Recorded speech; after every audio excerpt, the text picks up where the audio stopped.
Red.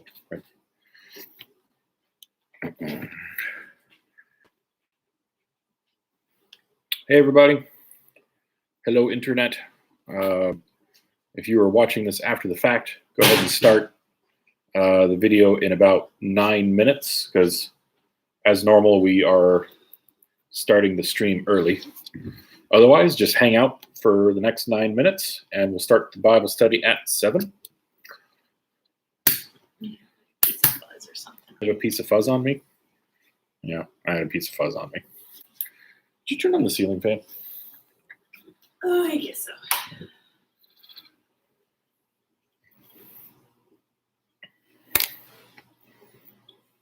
Get you red. Yeah.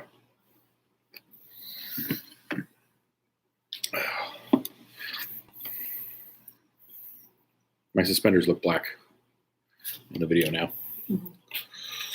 So I should pull up the stuff.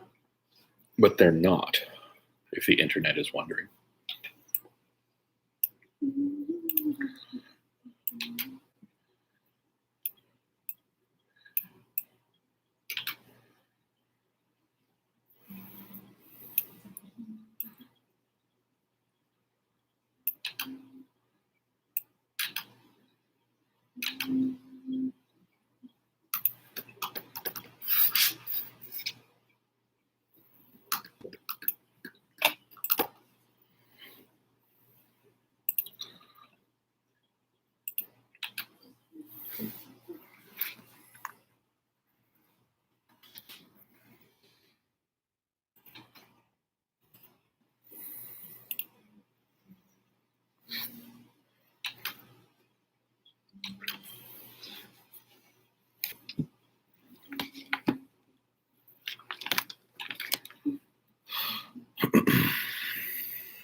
The internet will just wonder why that happened.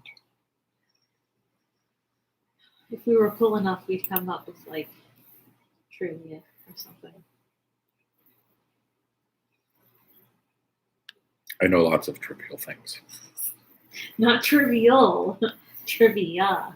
Yep.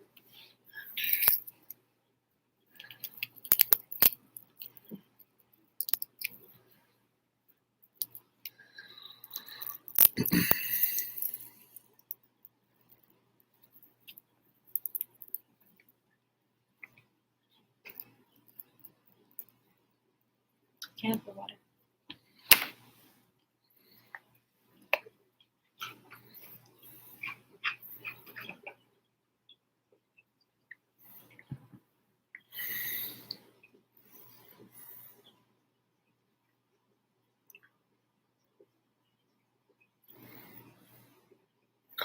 Sometime this week, we should replace that lamp with that one.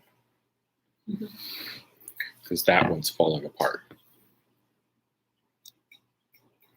Put it upstairs.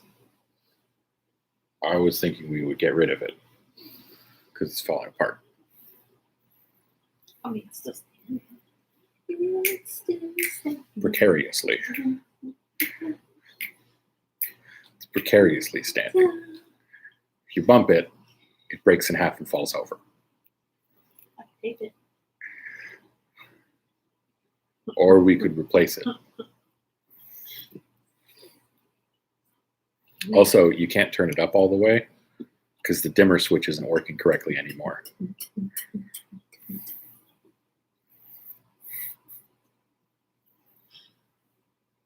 We need to replace that lamp.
What? I was doing words. Got 3 words. One's an extra. The other 2 aren't.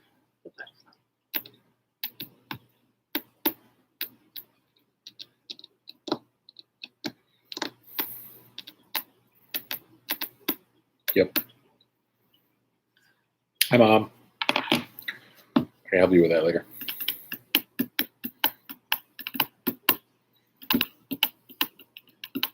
We don't have time for it right now.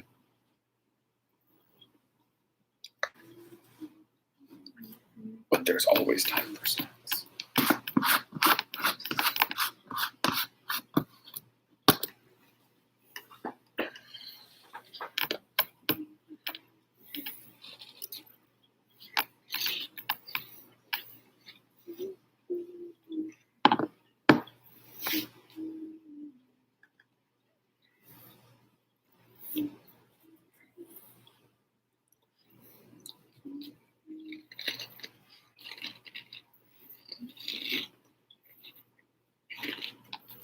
Still up tomorrow. Still up tomorrow.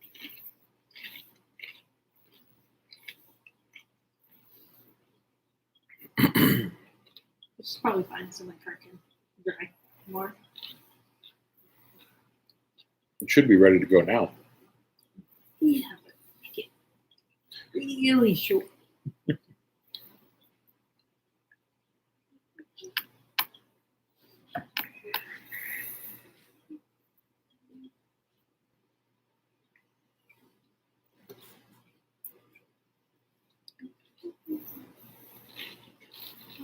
Awkward silence.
Mm.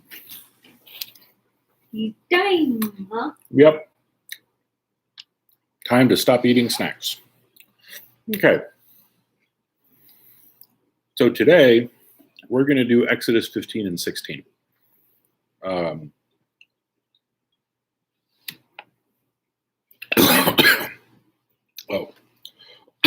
I'm not qualified to drink liquids. It went down the wrong pipe.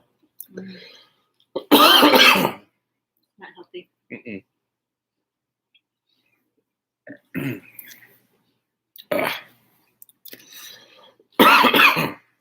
Yep. It's punishment for having snacks. Anyway. Exodus 15 and 16. So we're picking up Exodus just after the sea crossing event. And, you know, as we've talked about a couple times before, the exact location and identification of that body of water is up to some debate. But the theological message behind that body of water is pretty solid, which is going to get highlighted as we go through chapter 15. So just to quickly recap, just before this, there was the sea crossing event, the Egyptian pursuit, and the Egyptian army was destroyed by the water. Just before that was the Passover with the Passover instructions and the Passover rules. And just before that, of course, there was the last plague, which was the death of the firstborn. And before that, you had the 9 preceding plagues. And the point of the 9 preceding plagues was what? To kind of show everybody God. Just to make a point. Yahweh or whatever is like the thing, the person in charge, no matter what other people's gods are. Now, that was a little bit of a trick question because chapter 15 re-answers all that stuff, right? So as we've been saying as we go through this, that drink went real far down the wrong way. Anyway, as we've said a few times as we've gone through these chapters, that there's a theological message behind the plagues and behind the contest between Pharaoh and Yahweh, right? So 15 basically sums up that conflict and interprets it theologically, right? It's going to give very little detail about the nature of the plagues, if it gives any. It's going to give very little detail about the specific plagues and how it all worked, because that's not the point, right? I don't know who said it, but somebody said it, that all history is interpretive, right? Because there is no history that is a complete record of everything that happened. All history is someone's interpretation where they're trying to communicate something, right? They're trying to get a message across using those events, right? And of course, they're interpretive to various degrees, but this history of the Exodus is highly interpretive for theological purposes. So let's jump into 15 and we'll see how that shakes out. It's actually pretty straightforward. So remember, we're starting this just after the sea crossing, just after the destruction of the Egyptian army. So 15 verse 1, then Moses and the Israelites sang this song to the Lord. They said, I will sing to the Lord, for he is highly exalted. He has thrown the horse and its rider into the sea. The Lord is my strength and my song. He has become my salvation. This is my God, and I will praise him, my father's God, and I will exalt him. The Lord is a warrior. Yahweh is his name. So in the contest between Pharaoh's army and God, who won? God, right? Verse 4, he threw Pharaoh's chariots and his army into the sea. The elite of his officers were drowned in the Red Sea. The floods covered them. They sank to the depths like a stone. Lord, your right hand is glorious in power. Lord, your right hand shattered the enemy. You overthrew your adversaries by your great majesty. You unleashed your burning wrath. It consumed them like stubble. The waters heaped up at the blast of your nostrils. The currents stood firm like a dam. The watery depths congealed in the heart of the sea. The enemy said, I will pursue, I will overtake, I will divide the spoil. My desire will be gratified at their expense. I will draw my sword. My hand will destroy them. But you blew with your breath, and the sea covered them. They sank like lead in the mighty waters. Now remember about what water symbolically represents in ancient writing a lot of the time. It's chaos, it's death, it's the underworld, it's Hades, right? It's the abyss, right? It gets described in all of these ways and symbolized in all these ways. And that kind of baggage is also present with the Israelite readers who are looking at this passage, right? So in the mind of the Israelite reader who sees the sea as death and chaos and the underworld, where did Pharaoh's armies go? The underworld. They went to hell, right? So these armies said, we will destroy and pilfer the belongings of, we will re-enslave these people, we will be victorious over them. Who is their God, right? Because the army is Nothing trusting in else. Pharaoh and rebelling against God, right? But what happened to them? They did. They did. They went to hell, right? So remember how I said that this passage is going to interpret the events of Exodus very theologically? That's the theological message, right? The message is, who is in charge? Is it Pharaoh and his army, or is it God? Is Pharaoh really divinity in the shape of a man? Is he really the one that maintains cosmic order? Because God could impose and nullify chaos at his command, right? Mm-hmm. So this sea representing terrible, bad chaos, destruction, death, all that stuff, when God wanted it to, made a path, and the Israelites crossed through it safely.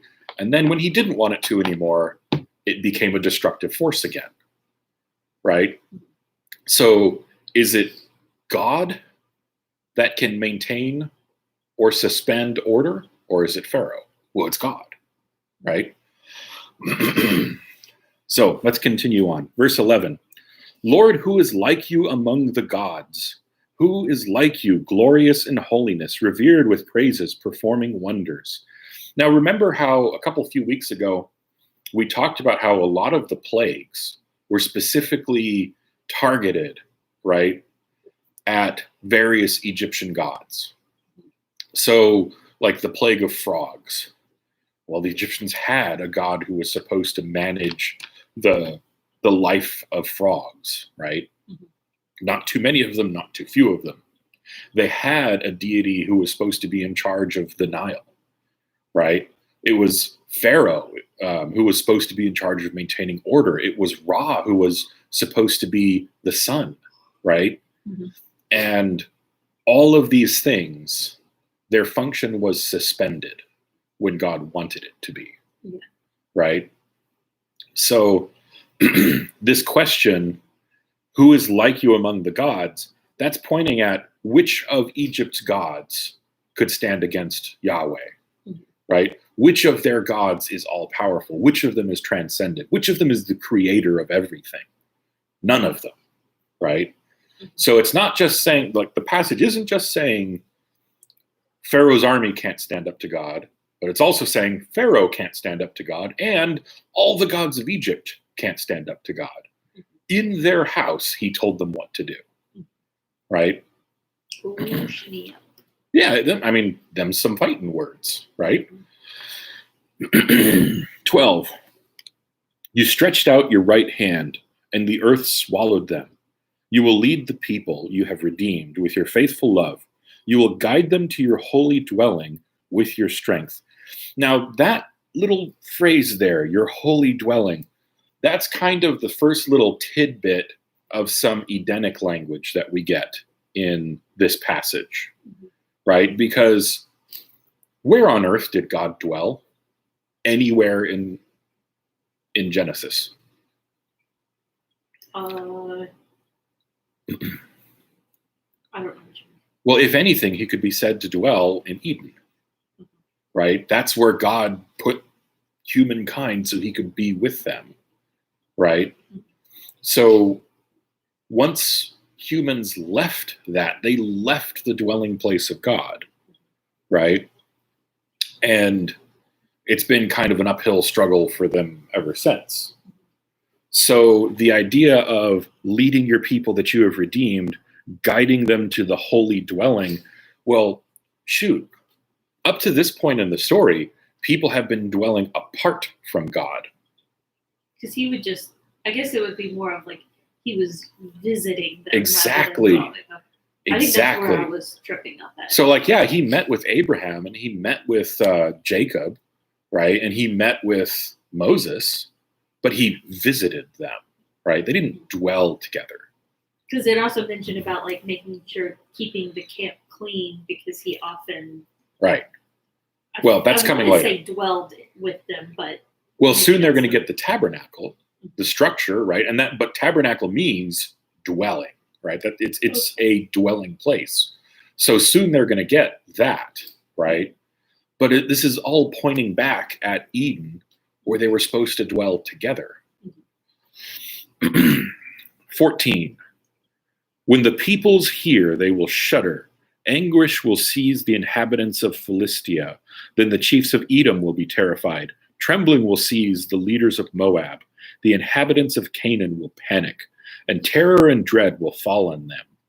They will be as still as a stone because of your powerful arm, until your people pass by, Lord, until the people whom you purchased pass by. So remember, the Israelites are going to be told, you will displace the inhabitants of Canaan, right? And when we eventually get to that part of the narrative, we'll talk about how there are certain places that they're supposed to destroy, right? And there's some backstory there, right? There's a connection between the incidents of Genesis 6, 1 through 4, and the areas that they're told to purge, right? So it's not just willy-nilly destruction, kill every living thing.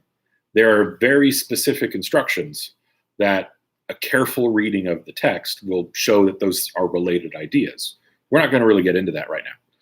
But remember, part of God's stated goal with this whole conflict with Pharaoh was to set an example for everyone else, right?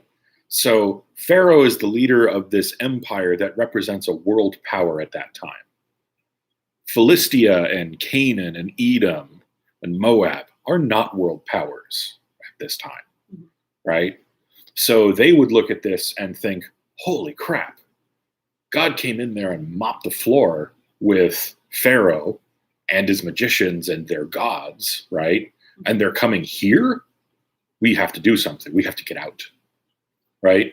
And we'll see, actually, when we get into Joshua and the conquest narrative stuff, that there was a lot of fear of the Israelites that was getting spread around. And that's kind of a big theme of the narrative when we get to those sections. So this is one of those stated goals, right? 17. You will bring them in and plant them on the mountain of your possession, Lord. You have prepared the place for your dwelling, Lord. Your hands have established the sanctuary. The Lord will reign forever and ever. Is this still like the song? Yeah. That's actually the end of it right there. But remember how I said there was some Edenic language? So think back to the creation account, right?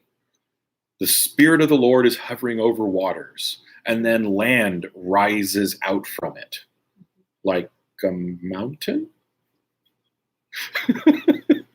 And then what does God do with that land? He plants a garden, right? And in that garden, he provides food and water so that his people can be with him, right? So we're like weeds. Sorry. I think you're taking the analogy a little too far. So in this passage, we've got leading the people to God's holy dwelling, planting them on a mountain that God possesses, right? and preparing a place for them that God has established. That's a little bit Edenic right there, right?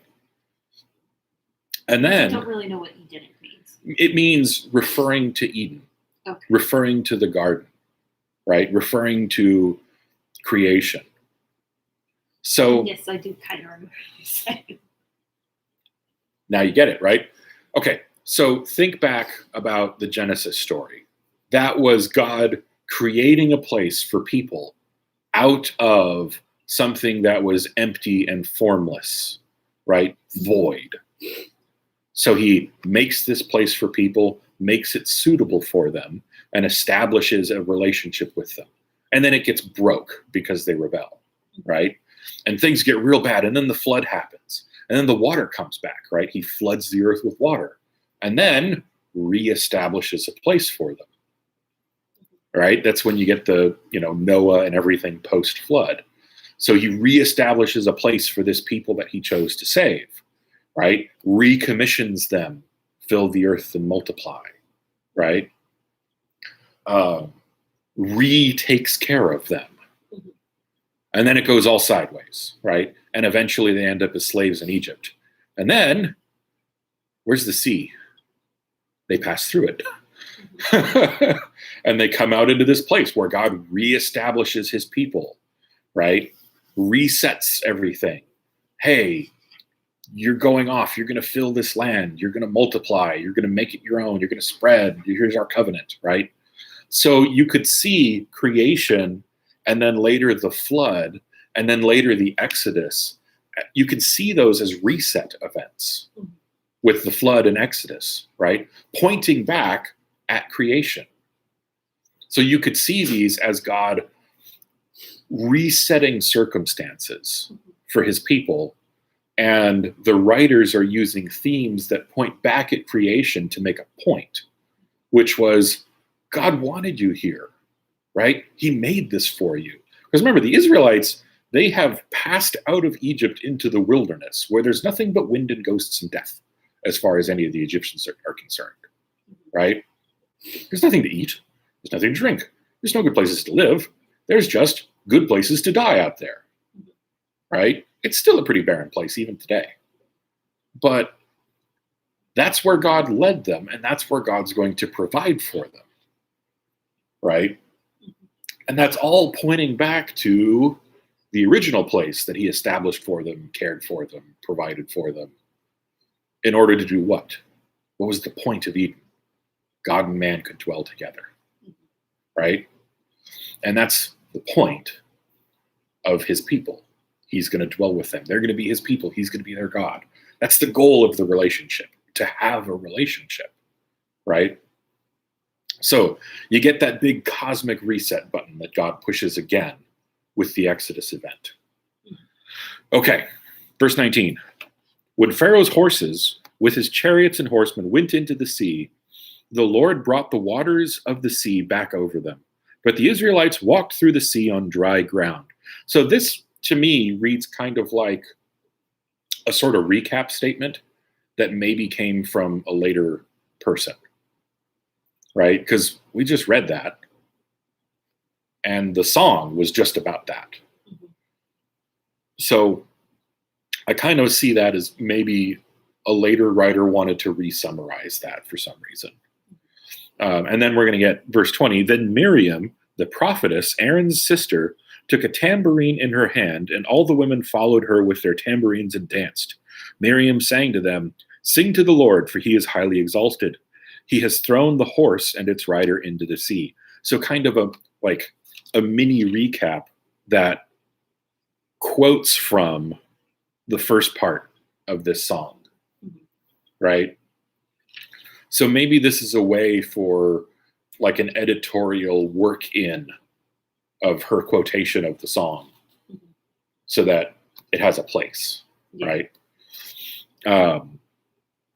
Okay, 22. Then Moses led Israel on from the Red Sea, and they went out to the wilderness of Shur. They journeyed for 3 days in the wilderness without finding water. They came to Marah, but they could not drink the water at Marah because it was bitter. This is why it was named Merah. The people grumbled to Moses, "What are we going to drink?" So he cried out to the Lord, and the Lord showed him a tree. When he threw it into the water became drinkable. He made a statute and ordinance for them at Merah, and he tested them there. He said, "If you will carefully obey Yahweh your God, do what is right in his eyes, pay attention to his commands, and keep all his statutes, I will not inflict any illnesses on you that I inflicted on the Egyptians, for I am Yahweh who heals you." Then they came to Elim, where there were 12 springs of water and 70 date palms, and they camped there by the waters. Okay. So there's a couple of interesting things that are going on in that little bit there. First thing, the complaining of the Israelites is rising to ridiculous levels, right? Because by this point, they've all been witness to the 10 plagues, right? They were told, "You'll plunder the Egyptians by asking them for gold and valuables when you leave, and they'll give them to you, and then they'll get rid of you because they want the plagues to be done." And then it actually happened, right? They were witness to Pharaoh's army being destroyed, to the sea parting for them so that they could pass through. And then, they come to this place, and what's their response? "Would you take us out here just to kill us?"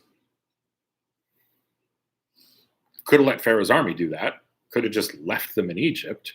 Could have let the sea kill them, right? Could just abandon them right there. Like, if that was the point, if God wanted to kill them, he would have done it, right? So the complaining and rebellion of the Israelites in this generation is going to get highlighted and underlined many times in the text, right? So you remember the other night when we were going through Romans and Paul quotes the Old Testament about God saying, "All day long I've reached out to a rebellious and obstinate generation," paraphrasing, right? This is what they're talking about, right? They have seen all these miracles. They've seen God preserve them while simultaneously punishing their enemies. And they say, "Oh, there's no water for us to drink. Did you just do this just to kill us?" It's dumb. Or it's obstinate, right? So they show him the tree. He chucks the tree and the water becomes drinkable.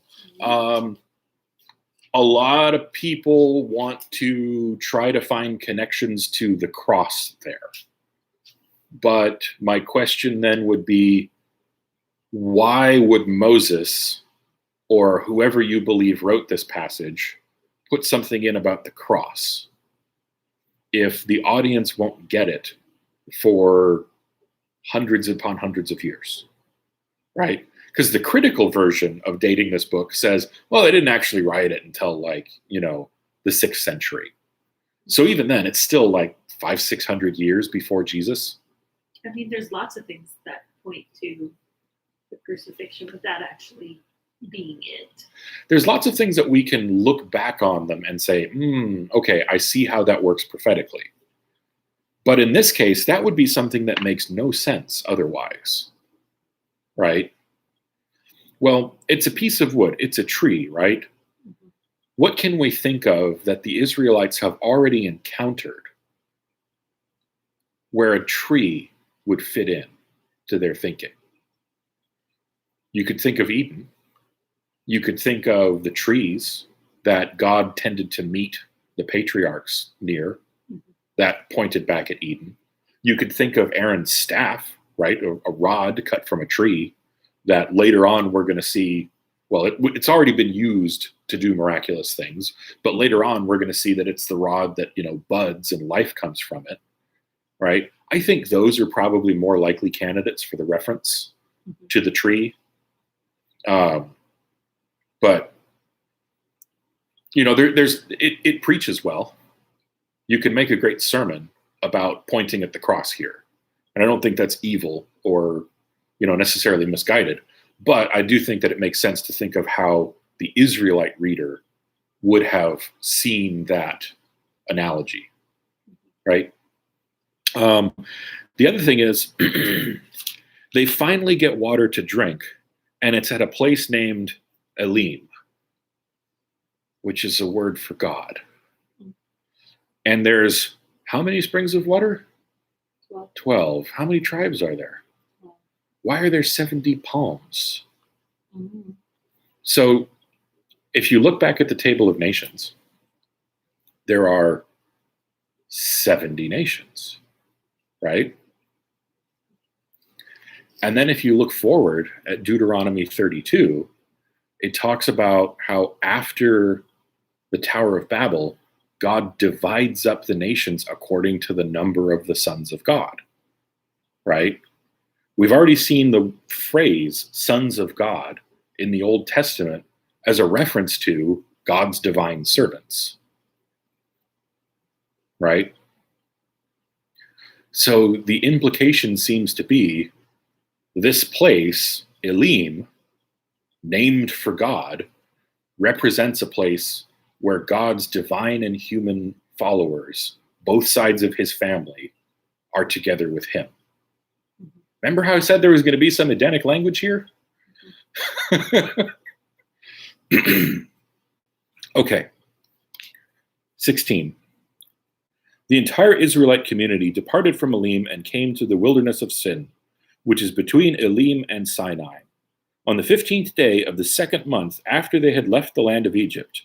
So it's 45 days later, right? The entire Israelite community grumbled against Moses and Aaron in the wilderness.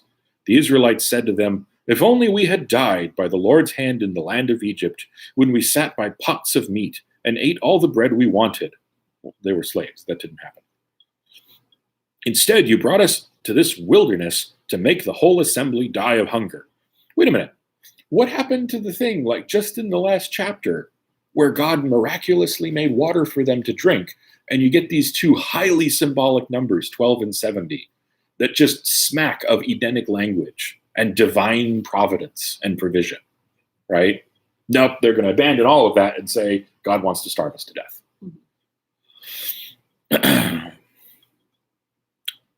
Then the Lord said to Moses, "I'm going to rain bread from heaven for you. The people are to go out each day and gather enough for that day. This way I will test them to see whether or not they will follow my instructions. On the 6th day, when they prepare what they bring in, it will be twice as much as they gather on other days." So Moses and Aaron said to all the Israelites, "This evening you will know that it was the Lord who brought you out of the land of Egypt.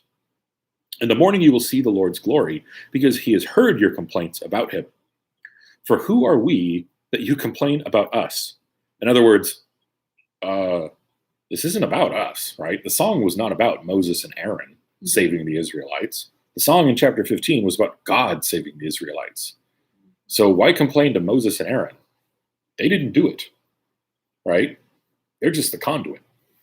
But I think in everybody else's eyes, they were the ones that pulled them out. Yeah. That got them out of Egypt so they can, I mean, everything they do is constantly to something tangible. Right. So when Moses goes away, they want something physical there and that not having a thing. I mean, we still technically do it. I mean, without doing it, we always have to have something where you have to have a cross. The "what have you done for me lately?" Not necessarily. Yeah. Like you have to have something physical and tangible to like go back to. Like oftentimes people will nail like a nail somewhere to be like, in remembrance, I go back to this place, like kind of thing. Like we always have to have something tangible. It's just with this time frame, they were around people who the tangibles turn into things that you worship as opposed to just a remembrance. As if without that, they can't trust that God is still there. Yeah. Right? I think the idea of faith, belief in, the belief in seeing, or I know what you're getting at. That thing that Paul said, right? Yeah. Well, they definitely don't get it, right? This is another example of them grumbling and complaining.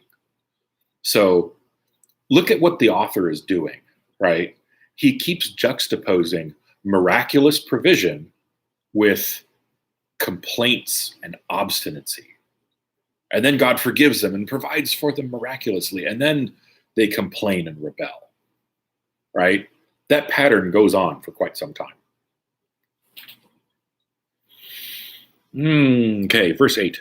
Moses continued, "The Lord will give you meat to eat this evening, and more than enough bread in the morning, for he has heard the complaints you are raising against him. Who are we? Your complaints are not against us, but against the Lord." Then Moses said to Aaron, "Say to the entire Israelite community, 'Come before the Lord, for he has heard your complaints.'" As Aaron was speaking to the entire Israelite community, they turned towards the wilderness, and there in a cloud the Lord's glory appeared. The Lord spoke to Moses, "I have heard the complaints of the Israelites. Tell them at twilight you will eat meat, and in the morning you will eat bread until you are full. Then you will know that I am Yahweh your God." So at evening quail came and covered the camp. In the morning there was a layer of dew around the camp. When the layer of dew evaporated, there were fine flakes on the desert surface, as fine as frost on the ground. When the Israelites saw it, they asked one another, "What is it?" Because they didn't know what it was. So Moses told them, "It is the bread the Lord has given you to eat. This is what the Lord has commanded. I'm going to stop here for just a second. When we were discussing the plagues, we talked about how there are some people who like to try to naturalize the events, as if coming up with a natural explanation and a natural mechanism somehow demythologizes it, right? Somehow makes it more acceptable. So they'll point to a particular form of sugar that's derived from insects that get the sugar from the sap of plants that they feed on. Mm-hmm. And apparently it is still possible to collect this natural form of sugar from these insects, right? Mm-hmm. So these people actually want to get you to think that this camp of at least thousands, but possibly millions of people ate sugar from bugs. And that's what fed them. Mm-hmm. No. That just doesn't work, right? It's just not a very good theory. Mm-hmm. Also, wouldn't they have known what that is? Yeah. Wouldn't it have been described not as like this strange thing that they don't recognize that settles on the ground and Moses has to define it for them? Mm-hmm. Wouldn't they just go, God provided them bugs that made sugar? Mm-hmm. Like, that's really, really, really a stretch, and it ignores some of the details of the text, mm-hmm. right?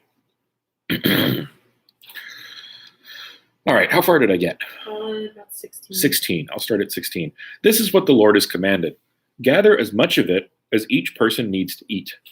You may take 2 quarts per individual according to the number of people each of you has in his tent. Now, when you see 2 quarts, or when I read that, I have a note that says that is an omer, right? That's the volume measure, an omer, right? Keep that in the back of your head. So the Israelites did this. Some gathered a lot, some a little. When they measured it by quarts, or an omer, the person who gathered a lot had no shortage. The person who gathered a lot had no surplus, and the person who gathered a little had no shortage. Each gathered as much as he needed to eat. Moses said to them, "No one is to let any of it remain until morning." But they didn't listen to Moses. Some people left part of it until morning, and it bred worms and smelled. Therefore Moses was angry with them. They're stinking the place up and not paying attention. They gathered it every morning. Each gathered as much as he needed to eat, but when the sun grew hot, it melted. On the 6th day, they gathered twice as much food, 4 quarts, or 2 omers, apiece, and all the leaders of the community came and reported this to Moses. He told them, "This is what the Lord has said. Tomorrow is a day of complete rest, a holy Sabbath to the Lord. Bake what you want to bake and boil what you want to boil, and set aside everything left over to be kept until morning." So they set it aside until morning, as Moses commanded, and it didn't smell or have any maggots in it. Eat it today, Moses said, because today is a Sabbath to the Lord. Today you won't find any in the field. For 6 days you may gather it, but on the seventh day, the Sabbath, there will be none. So over and over again in Exodus and later on in Leviticus, we have these references to 7. And we talked about this some when we were talking about Ezekiel and kind of the symbolic nature of that. How many days of creation were there? 7. Technically 6 in a day of rest. 6 days of work and a day of rest, right? And this is used to define a rhythm for the Israelites that points them back to the idea of creation, right? It's this tangible reminder. It's this cycle that they go through every week that reminds them, you live in this world that God made for you. Yeah. Right? If he rested, you definitely need a rest. Well, but more than that, right? He made this world for you. He made it for you because he wanted to be with you. So you need a rest, but that rest is for being with God. Make sense? So this was supposed to be like the cyclical, constant reminder idea. Yet on the seventh day, some of the people went out to gather, but they did not find any. Then the Lord said to Moses, "How long will you refuse to keep my commands and instructions? Understand that the Lord has given you the Sabbath. Therefore, on the 6th day, he will give you 2 days' worth of bread. Each of you stay where you are. No one is to leave his place on the 7th day." So the people rested on the 7th day. The house of Israel named the substance manna. It resembled coriander seed, was white, and tasted like wafers made with honey. Moses said, "This is what the Lord has commanded.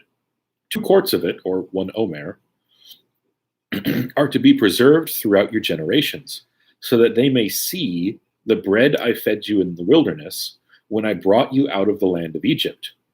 Moses told Aaron, "Take a container and put 2 quarts, or 1 omer, of manna in it. Then place it before the Lord to be preserved throughout your generations." And presumably placing it before the Lord was going to mean put it in the ark, right? Only there's no ark yet in this narrative. Yeah. Right? So, Moses is writing this after these events happened, and he's not going to be dumb enough to say put it in the ark when he hasn't introduced the ark, right? So if you take the Mosaic authorship approach, that makes sense.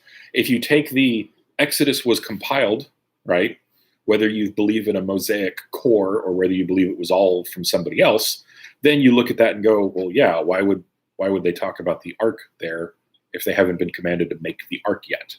And then you wouldn't write that detail in.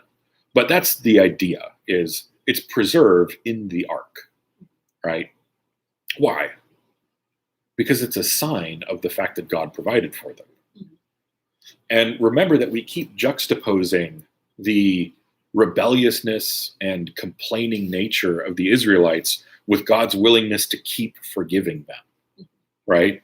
So later on, after the exile, when the people rediscover the book of the law, which means the Torah, right? And this is part of that. They would look at this, and if you are one of the people that believes that there was at least some editorial work that happened around that time, then you look at passages like this and you go, ooh, okay, yeah, they're poking at the Israelites, right? They're poking at them saying, see, remember that rebellion you guys did that got you into exile? Well, that was the pattern that they set back in the day, right? But abandon that and just remember who provides. Remember who saves. Remember who saved them, right? Remember who made a place for them. And follow that guy. Be loyal to that God. Because what's your other option? What happens to the Israelites who rebelled against God in the desert? Nothing good, right? Okay. Did I finish 34? Yeah. I'm just going to start from 34. As the Lord commanded Moses, Aaron placed it before the testimony to be preserved. And testimony is another flag pointing to the ark, right? Because the the testimony was, it's later going to be equated with the tablets that go into the ark. Okay, verse 35. The Israelites ate manna for 40 years until they came to an inhabited land. They ate manna until they reached the border of the land of Canaan. 2 quarts are a tenth of an ephah. Okay, so remember I mentioned just a couple minutes ago about the idea that people might have added some editorial stuff to Exodus? This is one of those verses that's some evidence for that, right? And if Moses is writing this, how can he write that they ate manna until they reached the border of the land of Canaan in past tense when he's going to die before this happens? Right? He dies before they reach the land of Canaan. He doesn't go in. He doesn't know when they stop eating manna. Right? Also, this little note about 1 omer is the tenth of an ephah. You don't need to put that in unless the omer measurement is obsolete. Right? So some people will say, well, Moses didn't write anything, so that's just, to make it sound old. Other people would say, well, Moses wrote at least a core of it, or Moses wrote all of it, and some scribe is coming along later and going, nobody remembers what an omer is. It's a tenth of an ephah, guys. Right?